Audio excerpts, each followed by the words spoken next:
All right, my name is Dutch Thompson. I'm with MP3, that stands for Move Past Pain to Performance, and I am a neuroathletic trainer.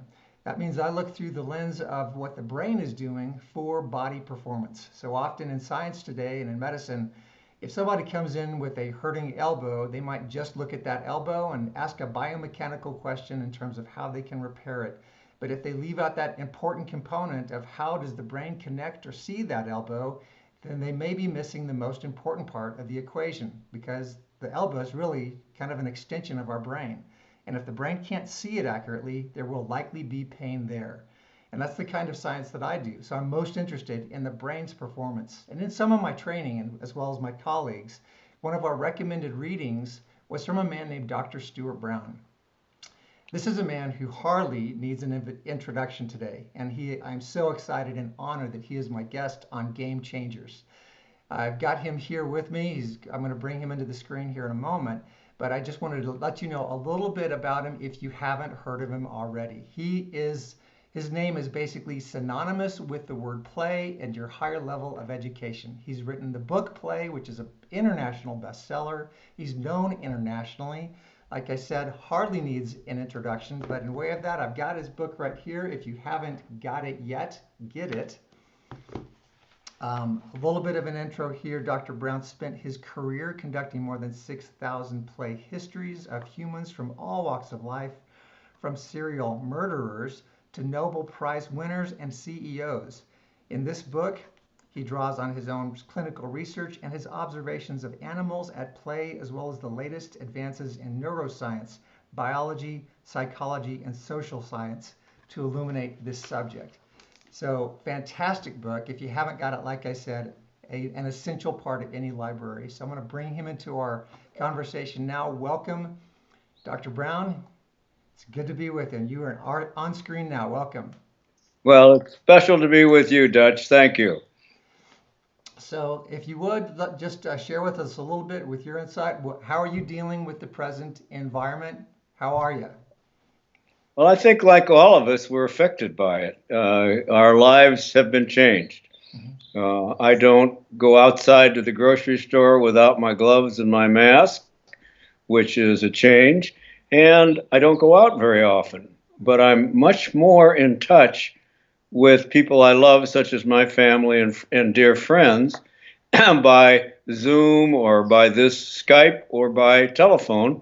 And in some ways, it's been a blessing because the people that really matter to me and I have been more in touch. But I think there is a sense that all of us have kind of a mourning over the loss of life in New York and elsewhere, and the uncertainties that are part of our economic and the future.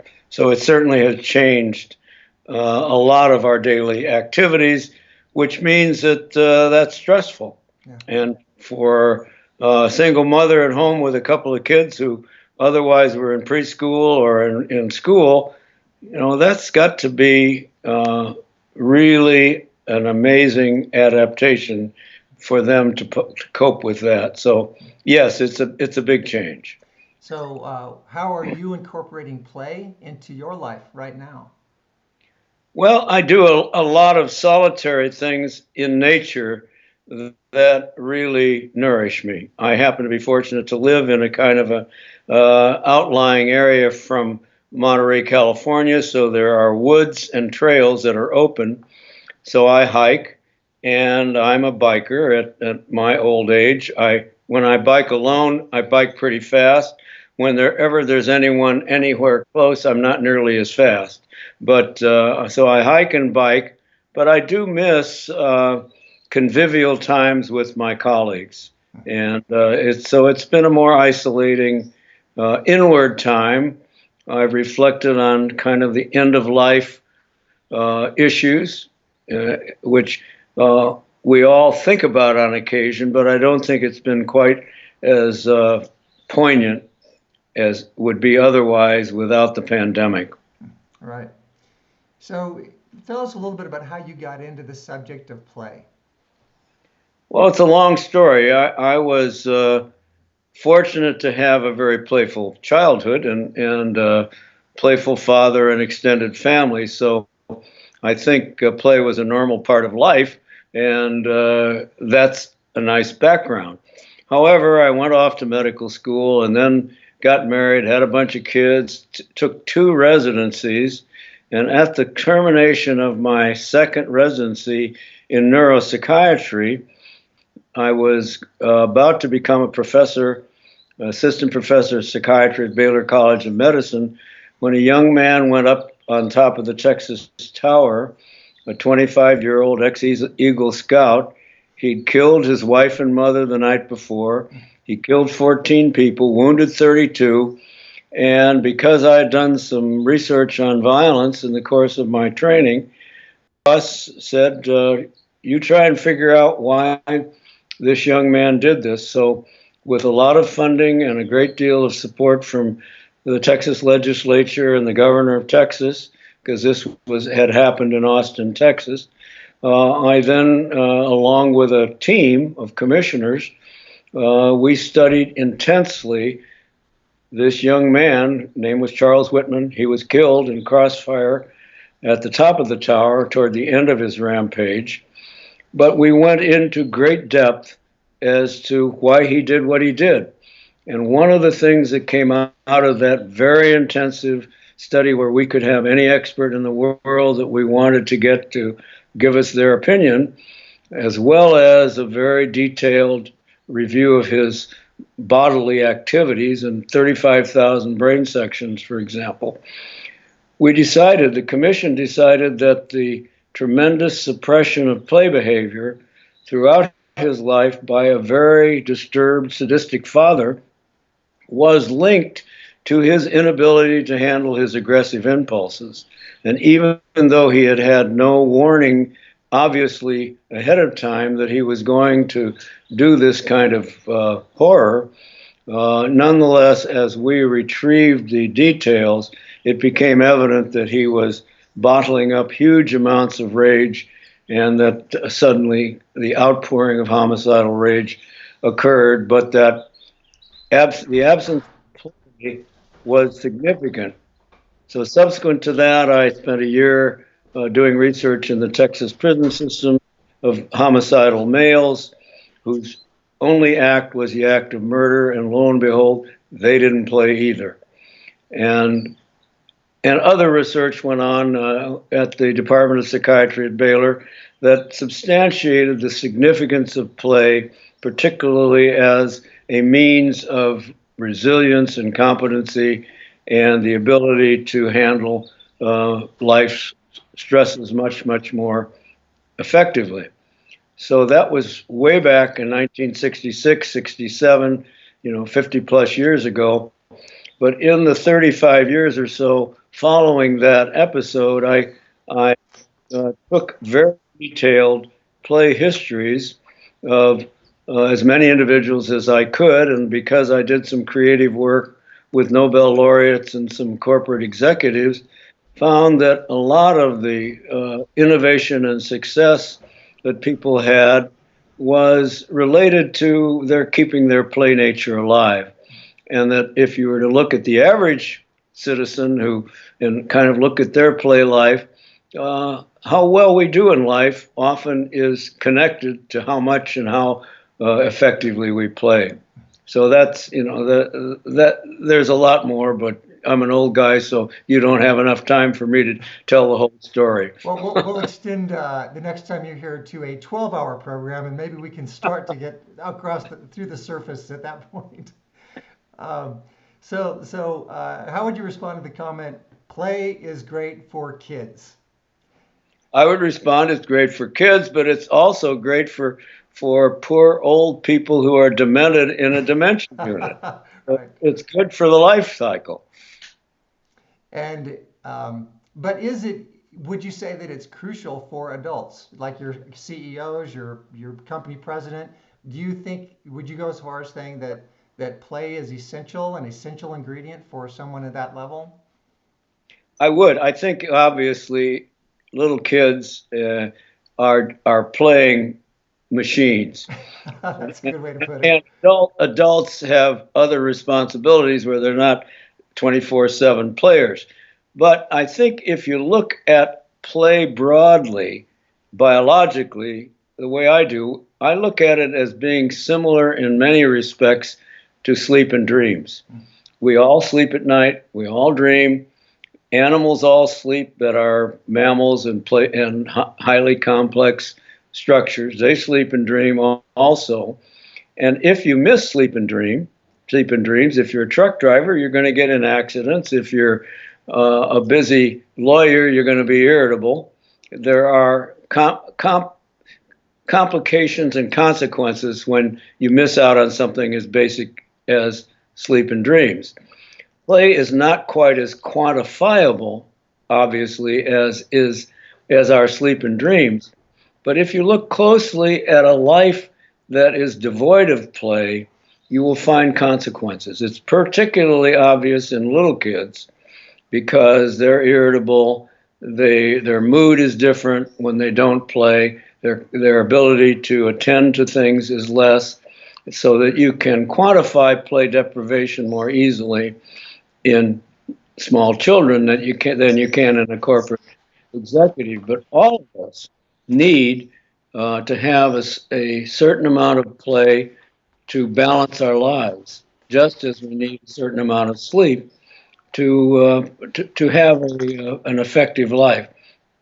So play is not is not a simple, easily defined entity, not as easy as sleep and dreams, but it does have its boundaries, and it is terribly important. I think it is a public health necessity from birth to death.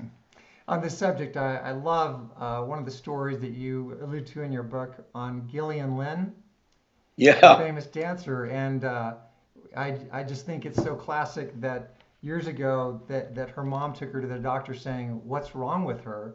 And after spending a few minutes, the very wise doctor had the insight to say he noticed her kind of dancing in rhythm with the music off to the side. And I think her mom thought she was a little uncontrollable, a little too much energy.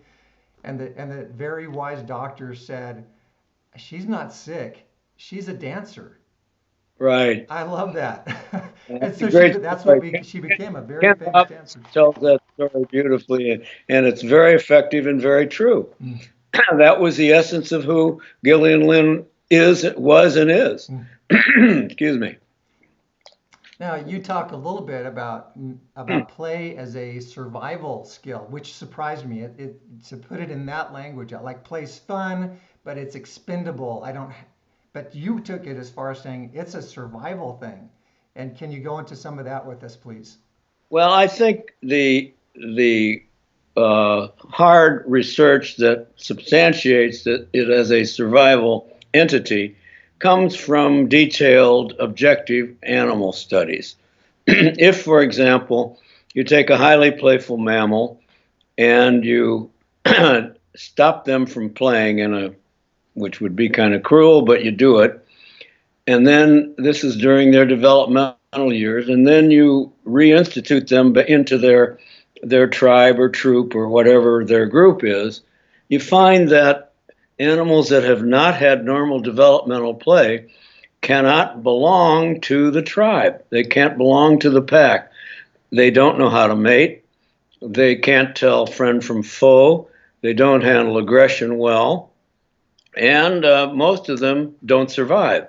So and then if this could take me a while, but then if, for example, you're a researcher by the name of Jacques Panksepp, and you're very interested in what drives animal behavior, and you take the cortex surgically and remove it right at birth from a young rat. So let me And just, for our listeners, Dr. Brown, are you saying you're kind of separating the brain, right? You're leaving take, some of it intact? taking you're taking the top part of the more intricate brain and removing it surgically, and the animal will survive that surgery if it's done in infancy. And then you allow it to heal, and you see what kind of behavior these young rats have. Well, rats at age 4 to 15 weeks are inveterate players. They squeak with each other and they rough and tumble play. But you would not think if they'd lost this high part of their brain that they would play. But lo and behold, Jacques found out that they play as normally as young rats do with a cortex.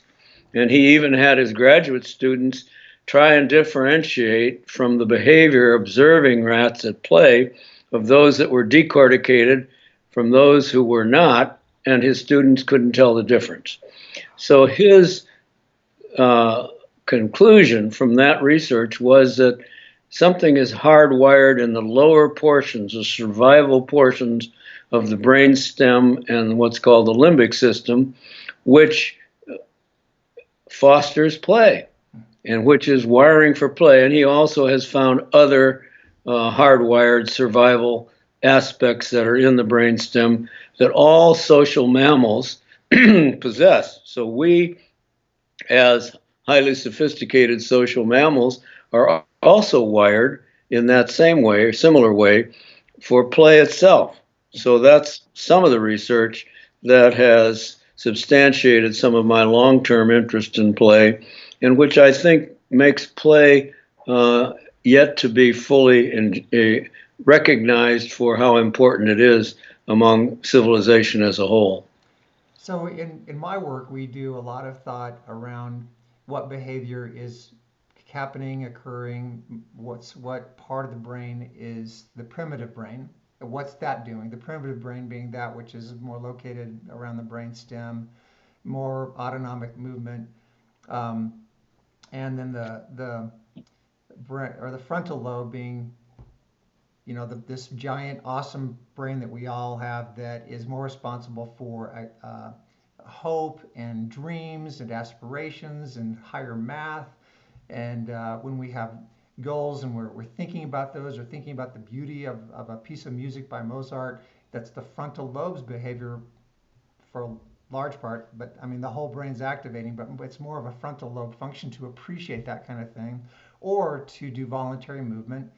But what you just said is that there's a lot of this subcortical or brain stem area activation happening in those rats. But what also intrigued me when we talked to them yesterday was there's actually an explosive amount of activation happening in the frontal lobe when we play.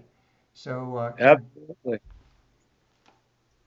So you want to hear a little about that? absolutely, yes. Well, some of these same researchers, Jacques Pansep and a researcher by the name of Jeff Bergdorf, who was one of his graduate students, now a professor at Northwestern, have done some analysis of the effects on the brain, particularly the cortex of the brain, of play. So Jeff set up an experiment where he primed the genes in the frontal lobe, which are latent and waiting to be activated, with a substance which meant when they're activated, they fluoresce, they light up. And so he was trying to figure out what lights these genes up. Because when those genes are lit up, they increase the connectivity and the effectiveness of the cortical activity in the prefrontal lobe. So he set some rats up who were primed, and he had them be involved in their rough and tumble play, which they do spontaneously. And he found that what happens directly from the rough and tumble play is that 1,200 frontal lobe genes are selectively activated by rough and tumble play. Now that's in rats, and you can't do that sort of thing ethically in humans, and this is pretty sophisticated research, and this was word of mouth between Jeff and myself, and when he was alive, Jacques and I. So it's not something that's mainstream out into the public as yet, but there is every evidence that similar kind of activity meaning frontal lobe activation, which is involved in sophisticated learning of many areas, is fostered by what I would call states of play, It's not just rough and tumble play, but it's play itself. So that I think the learning curve for kids in school, for example, is going to be accelerated and intensified and integrated into frontal lobe activity if indeed school is fun and playful, more so than if it's a grinding memorization. Wonderful. In my work, one of the concerns that I have is um, when we meet people who are really stuck in chronic pain, sometimes that's related to them being stuck in chronic anxiety, stuck in chronic um, fear. Sometimes that's very it's kind of isolated to a primitive brain type of behavior. And my work would say that it's like the primitive brain has hijacked the upper level function of the frontal lobe. And so I like to have the conversation with my clients of how can we hijack control back and get you in charge of your life again in improving your frontal lobe function and maybe taking away some of that fear that is sort of consuming you maybe in the primitive brain. Um, so it sounds like play might be a good strategy to giving those people some power back over their lives. I think it's very, particularly for kids, but for any of us, I think it's a very powerful means by which we can shift some of the things, some of the fear-based, anxiety-based behavior that can be so prevalent. So good for you, Dutch, that you're doing that work. That's very, very important. So, well, most people do come to see myself and my colleagues for like a pain or predicament, but occasionally we get into these interesting conversations about um, why they're stuck in this chronic repetitive place, and that can be a place of pain. But again, interestingly, in my work, sometimes it's a thought cycle. Like I'm always depressed in the morning. I always have a hard time getting movement. Um, so it's it's interesting to me, I think, just to ask, and with one client I've done this. I ask, how can we gamify life? How can we make that stack of papers on your desk that seems so intimidating? How can we take away the threat of that and turn it into something fun? Does that sound like an okay strategy, do you think? Oh gosh, yes, it certainly does. I mean, I think that you change the very nature of the threat. Yeah, You know, if you're making a game out of it and there is some fun associated with it, and you're not anxious about it, yeah, you've captured your fear, yeah. which is great. So we're I think that in that context, she was getting hijacked is the language I use. Like her, she was getting hijacked by that pile of papers. It was a big scary monster in her mind, and so it kept her from tackling it. It kept her from going after it. And I think on a much greater level today, a lot of us are frozen by this massive monster just outside our doors, Absolutely. COVID-19. And it may be a much bigger monster for some of us than it ought to be. And so what I like maybe you can speak to at what point do I identify something that's really scary that I need to be careful with, but when do I recognize that that might be hijacking me a little bit, and maybe it's more scary than it should be. Maybe there's a way I should see accurately, and how can I do that? Well, I think I'm drawn to an article I recently read in the Atlantic about the anxious child, where kids would refuse to go to school because they'd either been bullied or they'd have a fear of school, and their parents, out of love for them, would accommodate the fear instead of, Yeah. hey, this fear is irrational. It's not based on fact. You've got to have the resilience. And one of the things that I think is an essence of play is that it involves risk. So that part of I think the benefit one gets from play is to take the risk and master it and not have the risk be too great. And that goes all the way through life. It's better if you can get those risk factors set up as being non-threatening when you're little, then usually life itself is not as much of a burden. But if just a pile of papers or a deadline for work or some such thing produces a phobia or a fear, I think finding a way around that, often by music and movement and rhythm and engulfment in nature, there are a number of ways that I think one can distract and find uh, a proper placement for their fears as being not as intense as they once thought. So that's not an easy answer because, when you're fear-based, it's really unpleasant. You're suffering. Yeah, but that's a great way to put it when you're fear-based. And it seems like quite the opposite of being fear-based might be play-based. Absolutely. And I think of, I had was fortunate to live close to Jonas Salk. So I got to know he developed the polio vaccine. I got to know him well on a casual basis. And he talked a lot about all of the struggles to get a vaccination going.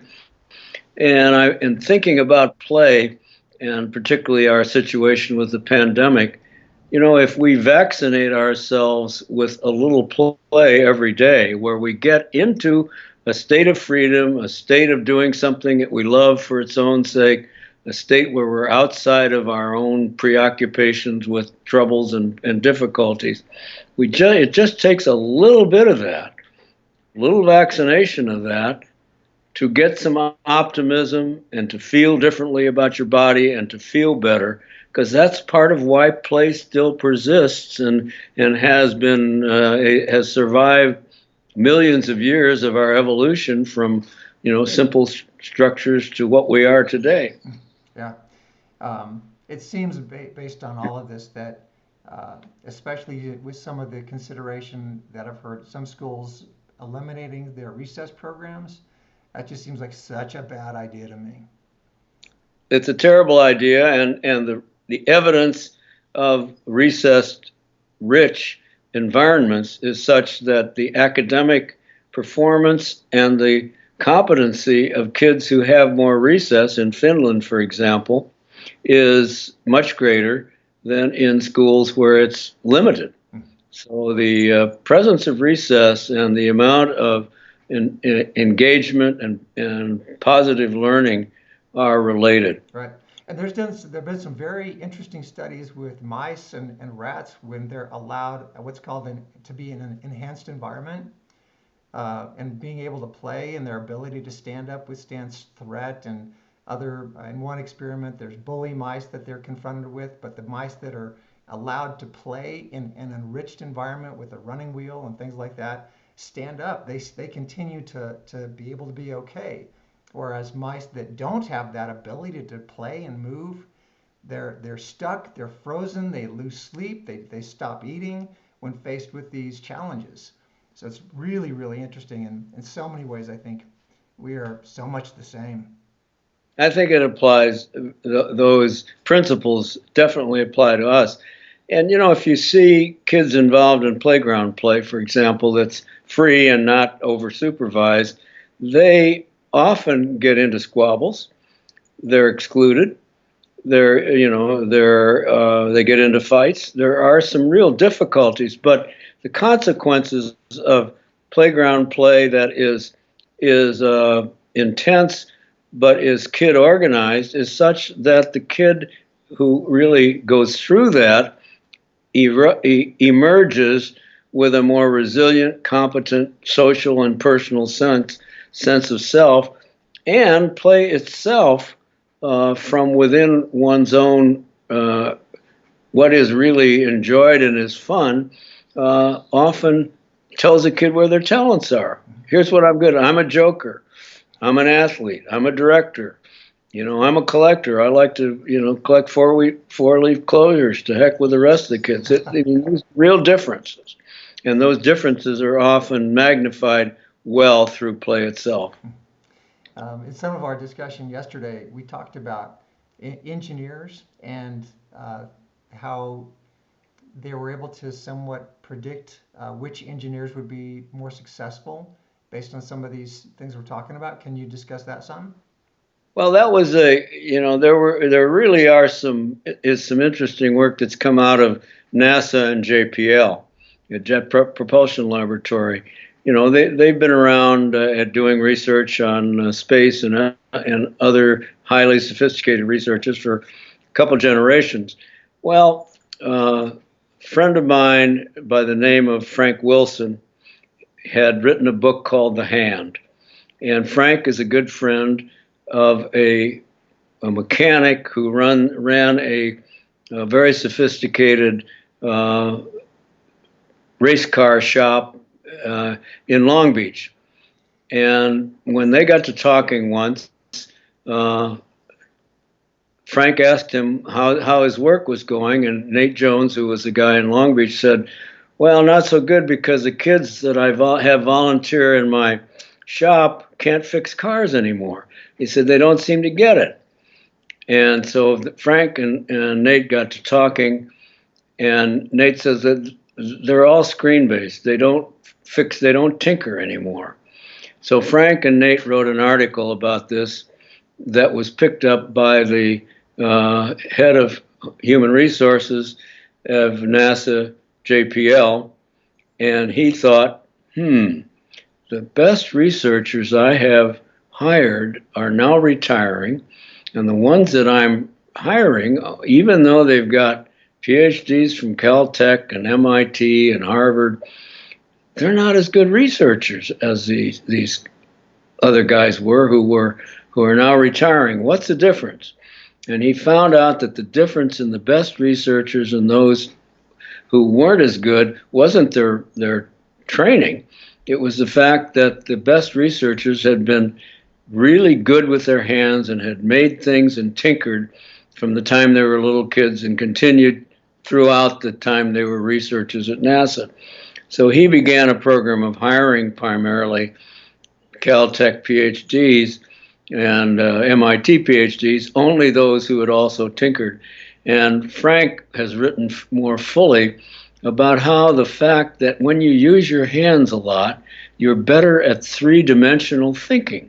You really can manipulate things in your mind's eye better, even though what you're doing has been good with your hands. So the hand-brain connection, the play with hands into play with your thoughts, seem to be connected. So play has a lot of implications. Yeah, and I'll often show my clients a picture of the parietal lobe, the somatosensory or the motor cortex, where you see these gigantic dedications in brain space of real estate up here that is committed to our hands. And it's really bizarre how much more real estate our hands own versus like our knee. So just doing hand, and also the proximity. So the fact that this parietal lobe up here is so close to the frontal lobe, and that actually using our hands, doing good hand-eye exercises or just finger exercises can be really good for activating our frontal lobe and potentially maybe even help us use it better, get hijacked less by the less thoughtful, less smart part of our brain. So Sure. it makes all the sense in the world to me. I love that. Well, one of the things while we're stuck in being at home more, may be for us to start doing stuff with our hands more than we would otherwise. It may be playing, doing, maybe even just knitting or doing something that's fun with your hands Yeah. would be good for you. My son's at college right now, and my wife just sent him one of the Lego Technique Corvette models, and he just Yeah. loved it. And I was as a kid, I just loved Legos, and I was like, actually, a part of me was jealous. I'm like, honey, why didn't you get one for me? Oh, that's great. So, what can you say? I've got one of the questions here that someone's asked us is, what is play for adults? And so this is an appropriate moment to kind of capture that. What does it look like for us? Let's say you've spoken to my heart. I'm a CEO. I don't play at all. What do I do? How do I explore that or learn what that is? Well, I think we're all designed by nature to have what I would say those particular things that light our candle, that engage us, that give us joy. And if we go back in our mind's eye to our childhoods, most of us can recall episodes that were really full of joy and that's were sustaining. You know, I can think of my first Schwinn bicycle at Christmas, and I can think of vacation times with my parents and that were and birthdays. So most people can find uh, something that gives them, while they contemplate it, a sense of joy, a sense of freedom, a sense of being not done something that was done just to get accolades at school or to become rich. So find something that lights your life, and see if you can imagine yourself in a situation that duplicates that now as an adult. You know, I can think of a woman I saw who had a really awful childhood, and she said to me, she was sent to me and said to me, I just don't play. I don't know how to play. I never have played. And I thought, boy, this is a tough one. But I did find out that she liked listening to jazz music. And so I had her get a baton and stand on a little pedestal and get her radio going onto jazz and direct it. And when she did that, she felt better. Beautiful. And her play. So we've all got something like that in us, but we don't prioritize it. We don't think this is important enough to spend some time with. And yet, particularly now when we're stressed and there's some concern about the future, and are we going to open up the restaurants, and am I going to get paid next week, and all that stuff, I still think we've got room to play. Yeah, it's so interesting. One of the things that you're famous for, of course, is the National Geographic story, where this polar bear is caught approaching a sled dog. What Right. an amazing story. If you don't have that National Geographic article or you haven't read it, find it, get it, read it. It's absolutely fascinating. Can you tell us some of that story? It never gets old. No, it's a wonderful story. It was one of those things. I was working for the Got a little sticky here. wild in the wild, and Brian Ledoux was a trapper north of Churchill, Manitoba, and because he was fairly well known around Churchill for his trapping skills, a German photographer by the name of Norbert Rossing was assigned from a German magazine to take pictures of his sled dogs on their trap line. And so Norbert Rossing, was all set up on an afternoon adjacent to Hudson Bay while the Hudson Bay was still liquid. It was not frozen yet.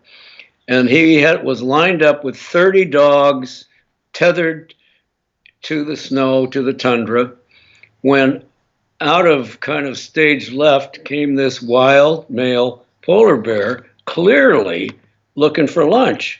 And the last sled dog that was tethered was a female.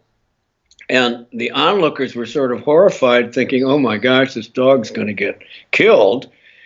When the dog saw the bear approaching, and the bear was approaching with a predatory gait, the dog went down into a play bow, wagged her tail. The bear looked at what was going on, shifted from being entirely into a carnivorous state of being into standing up over the dog, looking at each other, going back and forth with each other, the dog getting ready to, if you've ever seen a dog be ready to play, it's down in the play bow, tails wagging. The dog and the bear start playing. They play like crazy for 15 or 20 minutes. They finally exhaust themselves. The bear goes off, comes back every evening for 3 weeks. The same situation.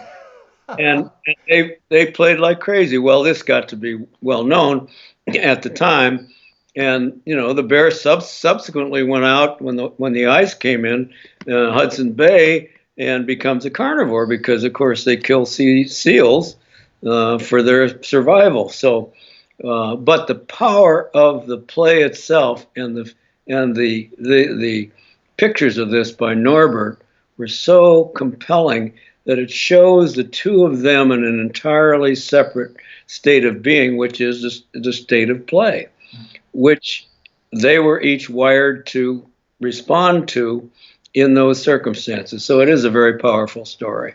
Yeah, it just begs the question for me. Um, you have this polar bear that is starving. It's just come out of hibernation. It's hungry, and the seals aren't yet available to munch on. And somehow in that creature's brain, it's gone through, would I prefer food or would I prefer play? And that's just such a massive question with so much importance. Is that should play be that on that level to us? When if I have gotten through my hard day of work, of life, of challenge, and I get to dinner time, I wonder if an appropriate question for me is, do I want a steak or a decent meal, or would it be healthier for me to roll on the floor with my dog?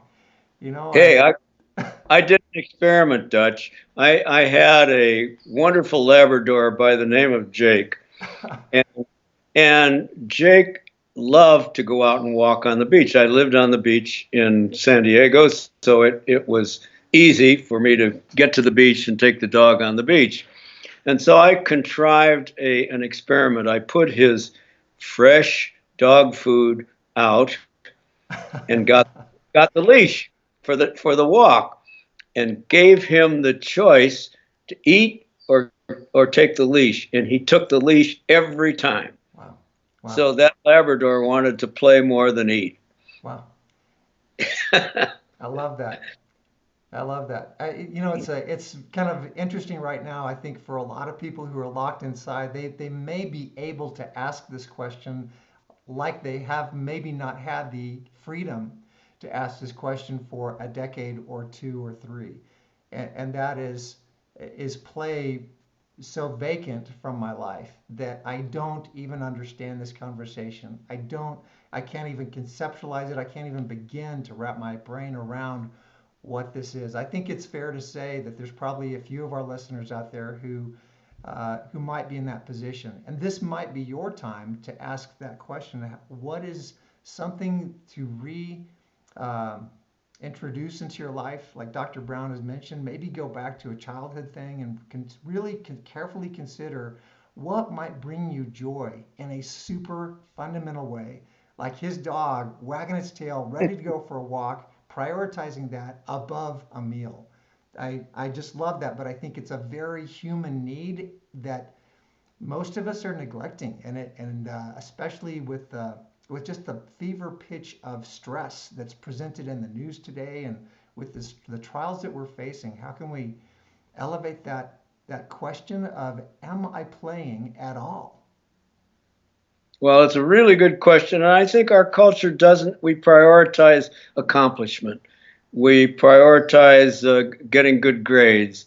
We prioritize, following the rules.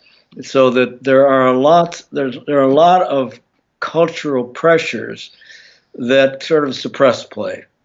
And I think most of us will say for a 3-year-old to play on the floor is great, but for a 33-year-old to play on the floor with a little nonsense is kind of dumb. Well, it's not.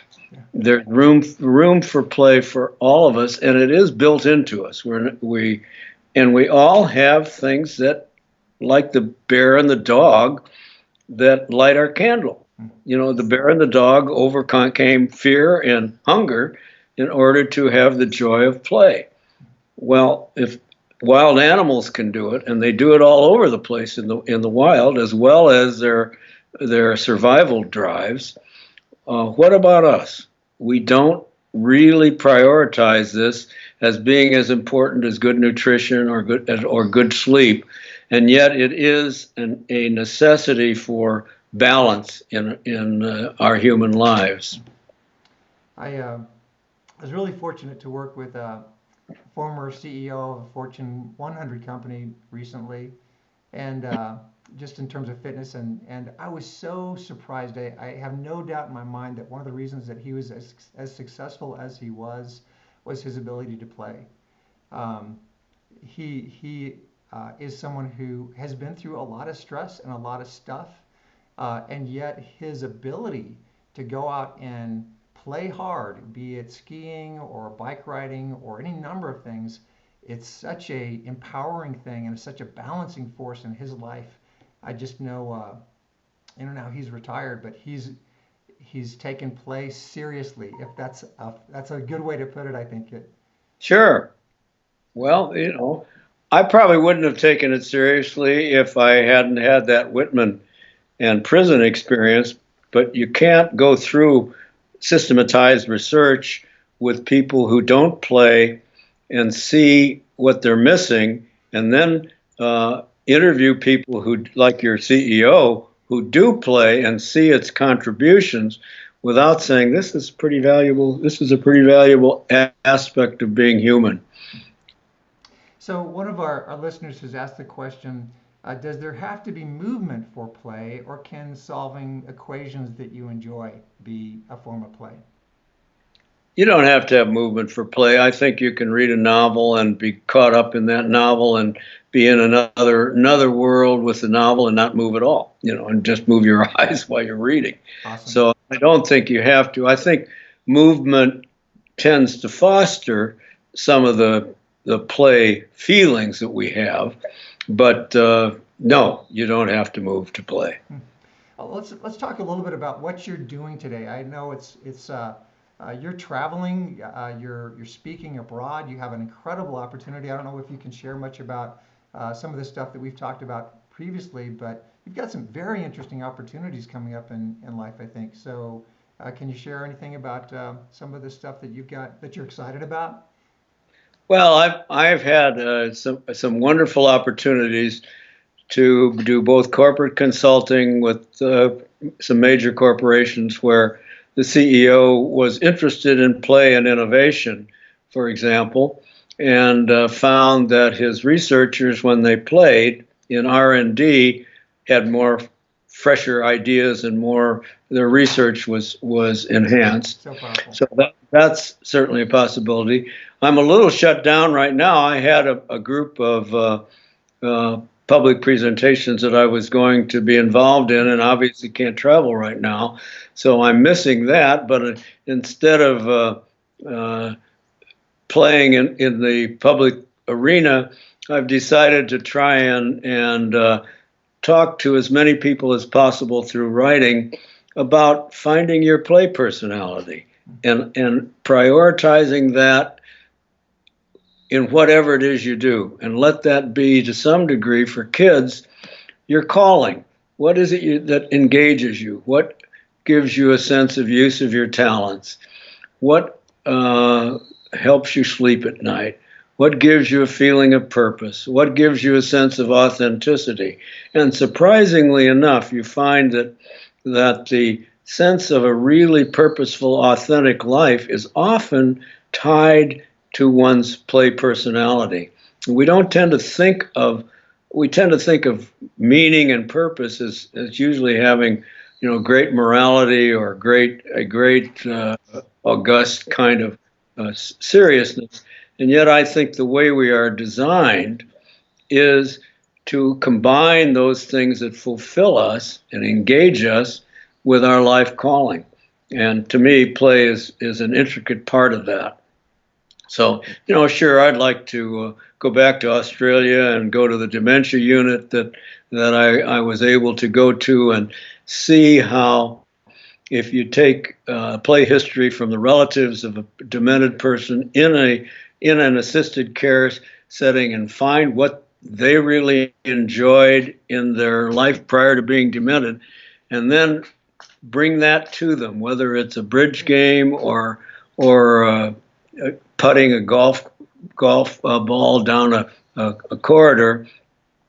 if there is some joyfulness associated even with the dementia, their need for medicine, their agitation, their sense of being okay, even though they're demented, is much, much improved strictly through play. So it's, there are lots of applications all across the line, and I'm particularly hopeful that preschool teachers can get a curriculum for themselves worldwide to where preschool kids are given a freedom to engage in their own playfulness within obvious boundaries and reasons of safety.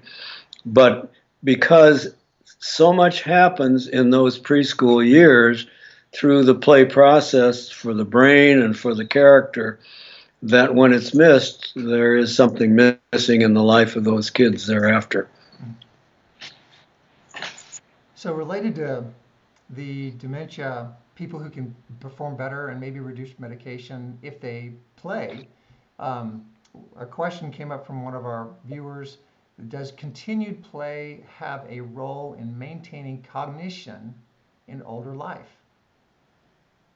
I think so. I think that, that's a tough question because some of the genetics of Alzheimer's are such that I think somebody who's on the road to Alzheimer's could play a lot, and I think their life would be better. But I'm not sure it would forestall in a serious way the Alzheimer's itself.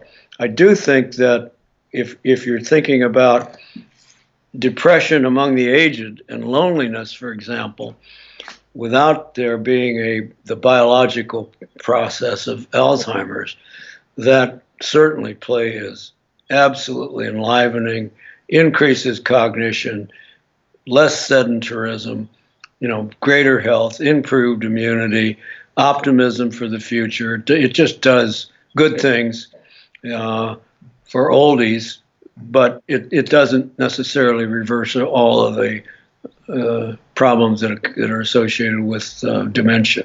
Yeah. So there's so many ways to address this. Let me just look at.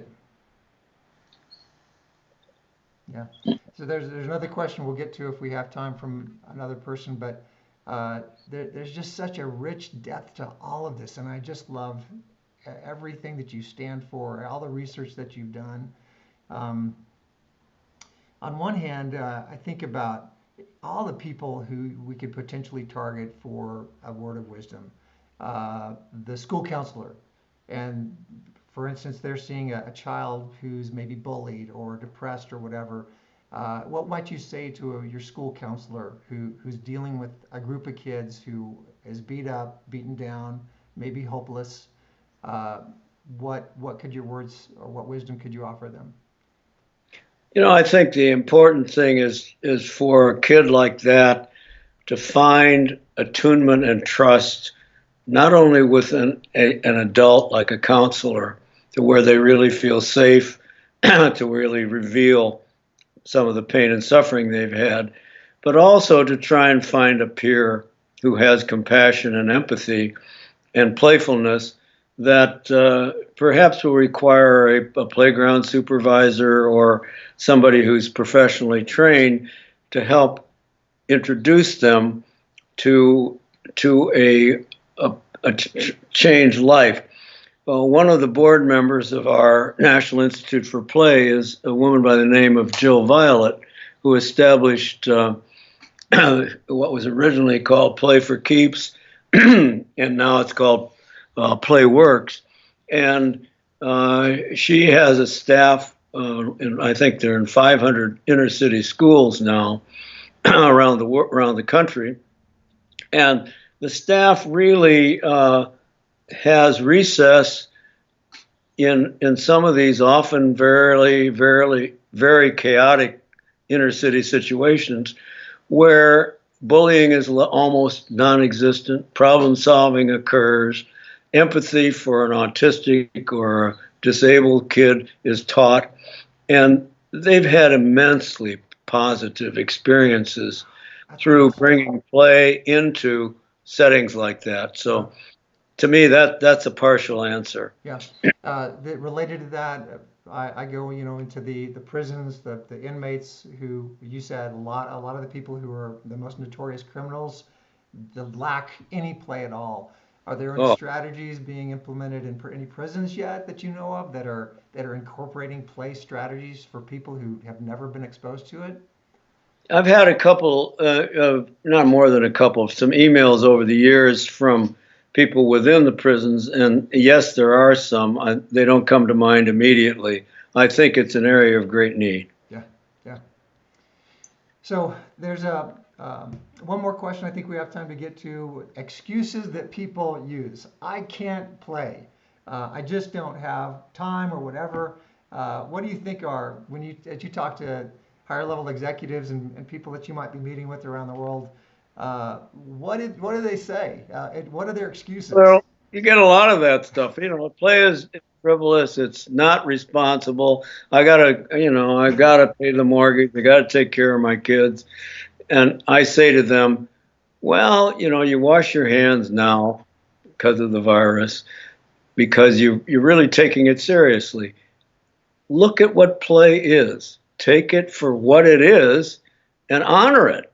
That means you gotta prioritize it. You've got to say, okay, what's my day ahead of me? How am I going to play? Is this going to be a day where I get some play in? And if you say to yourself, no, I'm too busy, I can't do it, then something's screwed up as far as your value system Yeah, is yeah, concerned, as far as I'm concerned. And that goes almost from top to bottom.